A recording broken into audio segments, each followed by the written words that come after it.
அவர் தனியா விஜய் நடிச்ச படம் ஒன்று ஃப்ளாப் ஆயிடுச்சு. முதல் படம் விஜய் வச்சு எடுத்தா சரியில்லைன்னு சொல்லி விஜயகாந்துக்கு போய் என் பையனை உன் படத்தில் நடிப்பாங்க, ஈக்குவல் ரோல் இருக்கும், ஆனா நீங்க தான் அதில் ஹீரோ மாதிரி வருவீங்க, என் பையனும் கூட நடிப்பாப்புல, எனக்கு படம் பண்ணி தரீங்களான்னு கேட்கும்போது எஸ் ஏ சந்திரசேகர் விஜயகாந்த் ரொம்ப நல்லா தூக்கி விட்டவர். அந்த காலத்துல விஜயகாந்த் படத்துல செந்தூர பாண்டியன்னு நினைக்கிறேன், அந்த படத்துல விஜயகாந்த் படத்துல விஜயை போட்டார்.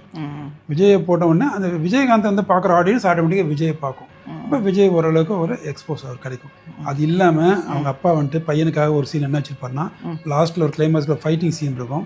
விஜயகாந்த் சண்டை போடும்போது இவன்லாம் அடிக்கிறதுக்கு அவங்களாம் தேவையில்லை, நானே பார்த்துக்கிறேன் அப்படின்னு விஜயகாந்த் ஃபைட் பண்ணாம விஜய் போய் விஜயகாந்துக்காக ஃபைட் பண்ணான்.